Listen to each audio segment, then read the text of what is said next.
जय श्री कृष्णा। आज मैं आपको बड़ी तीज की कहानी सुनाने जा रही हूँ। बड़ी तीज की 4 कहानियाँ हैं। उसमें से सबसे प्रथम कहानी। एक ब्राह्मण था, उसके 7 बेटियाँ थीं। भादों का महीना आया, बड़ी तीज आई, सिंजारा आया। सब कोई बोली मेरे चने का पिंडा लाना, कोई कहे मेरे मगध का लाना, कोई कहे मेरे चावल का पिंडा लाना। बाप ने मन में सोचा, अपने तो गरीबी है, इस तरह कैसे सबके लिए पिंडे लेकर आऊँगा। ब्राह्मण विचार करते करते एक साहूकार के यहाँ चोरी करने गया। माँ सेठानी ने थोड़ी देर पहले पिंडे बनाए थे और महल में जाकर सोई गई थी। सारा सामान वहीं पड़ा था। ब्राह्मण गया और सामान देखकर वहीं पिंडे साधने बैठ गया। थप थप की आवाज़ सुनकर साहूकार नीचे उतर कर आया और उसने देखा कि रसोई में ब्राह्मण था। उसने कहा, तू चोर है कि भूत है? ब्राह्मण ने कहा, मैं चोर नहीं हूँ, मैं एक ब्राह्मण हूँ। मेरे घर में बहुत गरीबी है और मेरी 7 बेटियाँ पिंडे लाने के लिए बोल रही है, इसीलिए मैं चोरी से पिंडे करने आया हूँ। साहूकार के कोई बेटी नहीं थी। साहूकार ने सेठानी को बुलाकर सबके पिंडे तैयार किए। 7 बेटियों के और 8वां ब्राह्मणी का पिंडा तैयार किया। 8 ओढ़नियाँ तैयार की और मेहंदी मोली तैयार कर ब्राह्मण के घर देने गए। जैसे उनको भाई दिया वैसे सबको दे। घटती हो तो पूरी करे, पूरी हो तो पार लगाए। जय श्री कृष्णा। आज मैं आपको तीज की दूसरी कहानी सुनाने जा रही हूँ। वो इस प्रकार है। एक साहूकार था, उसके 4 बेटे थे। 3 बेटे तो कमाते थे, पर चौथा बेटा निकम्मा था और रोज़ वेश्या के घर जाता था। उसकी बहू दिन भर देवरानी जेठानी का काम करती और ताने सुनती थी। बड़ी तीज आई, सब जनी ने पिंडे करे, नीमड़ी माता की पूजा करी, चंद्रमा को अर्क दिया और पिंडा पासने बैठी। इतने में ही छोटी का पति आ गया। बोला, दरवाज़ा खोल। बहू ने सोचा, आज तो मेरे भाग्य खुल गए हैं, पिंडा पासने के लिए भंवरजी आ गए हैं। बहू ने दरवाज़ा खोला। पति घर में आते ही बोला, मुझे वापस जाना है। पत्नी को बोला, मुझे वेश्या के घर पहुंचा कर आओ। बहू पति को वेश्या के घर छोड़कर आई और पिंडा पासने बैठी थी। फिर पति आया और वापस बोला, मुझे वापस जाना है, वेश्या के यहाँ पहुंचा कर आ। ऐसा करते करते 6 बार हो गया। छठी बार जब बहू वापस आ रही थी, आड़ी नदी बह रही थी। उसमें से आवाज़ आई, आवतड़ी बाई जावतड़ी बाई दोना खोल पी, जिससे तेरे भरतार घर आएंगे। नदी में एक कच्चे दूध का दोना आया। बहू ने दोना लिया और दूध पिया। घर आई, पिंडा बासने बैठी। उधर उसके पति को उस पर दया आई। वो वेश्या को बोला, मेरे घर तीज का त्यौहार है, तू सारे गहने दे। गहने लेकर घर आया और बोला, दरवाज़ा खोल। जब बहू ने कहा, 6 बार हो गया, अब मैं दरवाज़ा नहीं खोलूँगी, मुझे पिंडा पासने दो। पति ने कहा, अब मैं वापस कभी नहीं जाऊँगा। पत्नी ने कहा, मुझे वचन दो, तभी मैं दरवाज़ा खोलूँगी। पति ने वचन दिया और पत्नी ने दरवाज़ा खोला। पति ने गहने पहनाए, दोनों ने पिंडे पासे और दोनों ने साथ में भोजन किया। फिर चौपड़ पासा खेल के फिर सोए। सुबह हुई, छोटी बहू काम को नहीं आई। जेठानियाँ चिंता करके बच्चों को देखने भेजा। बच्चों ने कहा, काकी काम करने चलो, माँ बुला रही है। काकी बोली, अब मैं काम करने नहीं आऊँगी, मुझे तो तीज माता ने ठूटा है। अब तुम्हारे काका भी घर आ गए हैं। हे तीज माता, उस पर प्रसन्न हुई, वैसे सब पर हो। घटती हो तो पूरी करना, पूरी हो तो पार लगाना। जय श्री कृष्णा। आज मैं आपको तीज की तीसरी कहानी सुनाने जा रही हूँ। वो इस प्रकार है। एक साहूकार था, उसके कोई पुत्र नहीं था। साहूकार की पत्नी ने नीमड़ी माता को बोला, यदि मेरे बेटा होगा तो मैं आपके 1.25 मन का सातू चढ़ाऊँगी। साहूकार के 7 बेटे हो गए। साहूकारनी ने जो बोला वह पूरी नहीं कर पाई।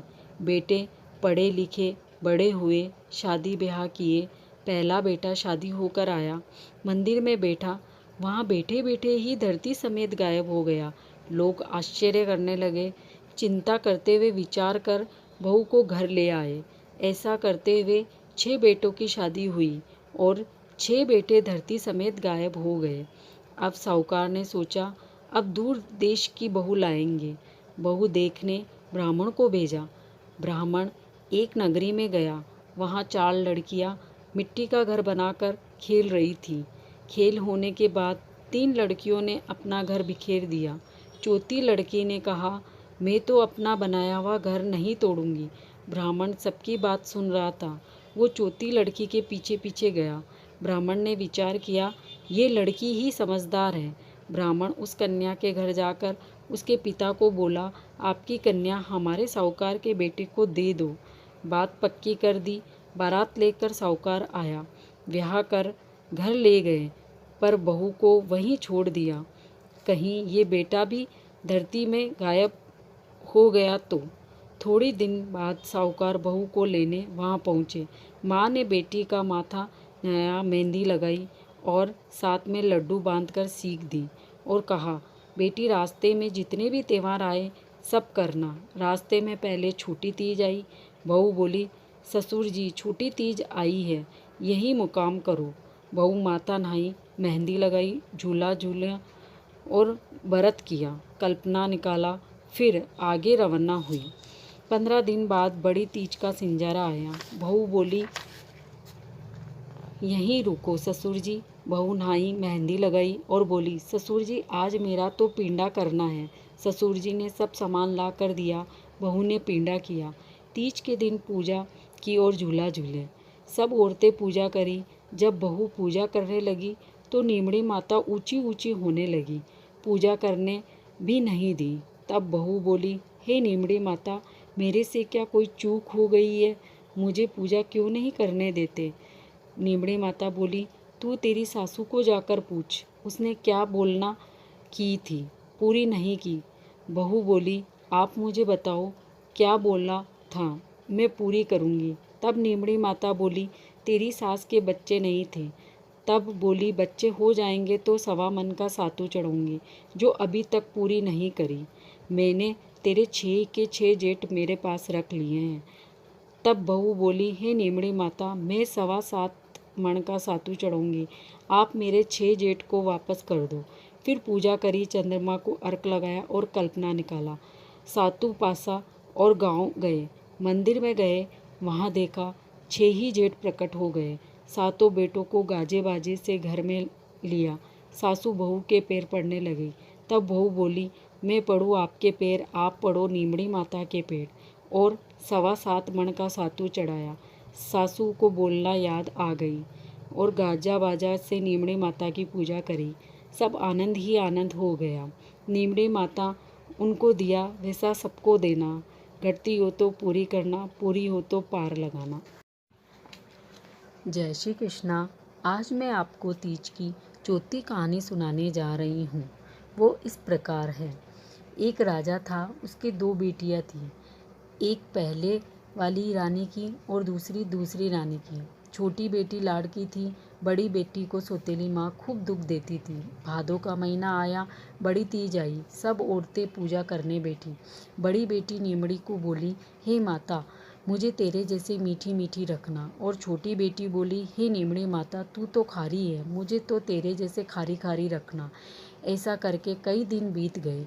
एक दिन सब खेल रही थी। खेलते खेलते सब सहेलियों ने अपने मन की बात कही। एक बोली, मुझे तो राजा का घर चाहिए। एक बोली, मुझे तो सुंदर वर चाहिए। बड़ी बेटी बोली, मैं तो आप कर्मी हूँ, जैसा कर्म करूँ वैसा घर मिलेगा।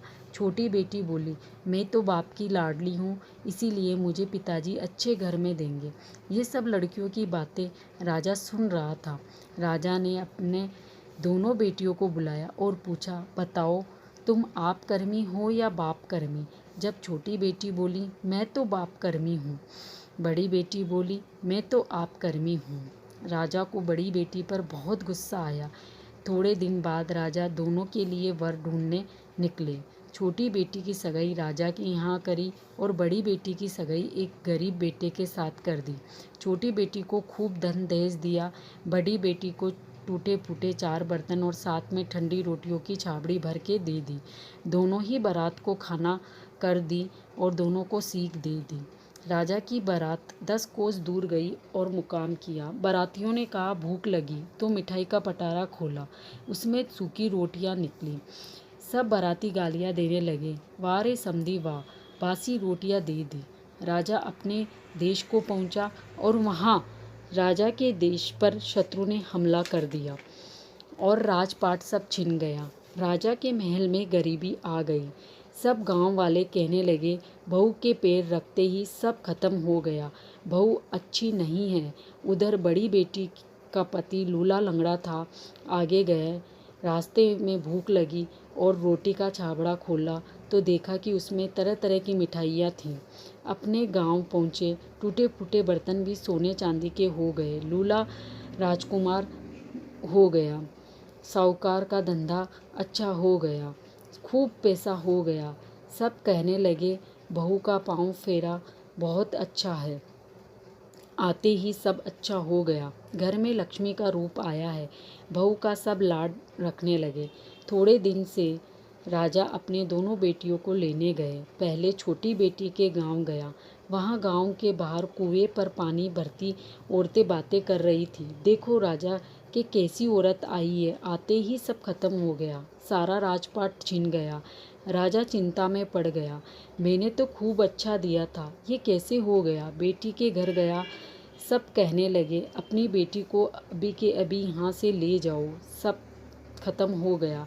राजा बेटी को ले आया। दूसरी बेटी लेने गांव गया। गांव में घुसते ही सुनाई दिया, देखो लूला साहूकार के घर लक्ष्मी आई है। साहूकार अच्छा हो गया, बोलने में मीठी है, सास ससुर की खूब सेवा करती है, बहू वो तो ऐसी साक्षात लक्ष्मी है। यह सुनकर राजा की छाती भर आई। विचार किया, देखो मैंने गुस्से में तुझे कैसा घर और वर दिया था, पर सब कुछ बहुत अच्छा हो गया। उसके कर्म अच्छे थे इसीलिए सब अच्छा हो गया। बेटी के घर गया, पहले झोपड़ी थी अब महल हो गया। सब घर के मनवार करें, आओ बेई जी आओ, आपकी बेटी का पगफेरा बहुत अच्छा है। राजा बोला, बहुत दिन हुए, बेटी को मेरे साथ भेजो, सावन का महीना आया है। तब बेई जी बोले, हम तुम्हारी बेटी को नहीं भेजेंगे, ये तो हमारे घर की लक्ष्मी है। तब राजा अपनी बेटी को पूछा, बेटी ऐसा कैसे हो गया, मैंने तो तुम्हें बहुत दुख दिया, तुम्हारे लिए बुरा किया। बेटी बोली, पिताजी जिसके कर्म भगवान के यहाँ से लिखकर आए हैं उसमें हम कुछ भी नहीं कर सकते। आपने मुझे बहुत ही बुरा दिया, पर मेरे कर्म में सब सुख लिखा था, इसीलिए मुझे सब मिल गया। मैं रोज़ नीमड़ी माता को कहती मुझे मीठी मीठी रखना, इसीलिए सब लोग मेरे साथ मीठी मीठी बोलते हैं। अब मैं आपके साथ नहीं जाऊंगी। आपको खूब अभिमान था, मैं करूँ जैसा होगा, इसीलिए छोटी का था सब चला गया। वो नीमड़ी माता को कहती मुझे खारी खारी रखना, इसीलिए सब जने उसका तिरस्कार करते हैं। थोड़ी दिन बाद बड़ी तीज आई, सब औरतें पूजा करी। छोटी बेटी ने भी पूजा करी और कहा, हे नीमड़ी माता मेरे से गलती हो गई, मुझे क्षमा करना, अब मुझ पर प्रसन्न होना और सबसे मुझे मीठा मीठा रखना।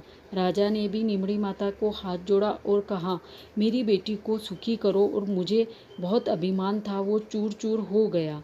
ससुराल से ससुर जी आए, बेटी को विदा किया, सब आनंद ही आनंद हो गया। नीमड़ी माता जैसे बड़ी बेटी पे प्रसन्न हुई वैसे सब पर होना, घटती हो तो पूरी करना, पूरी हो तो पार लगाना।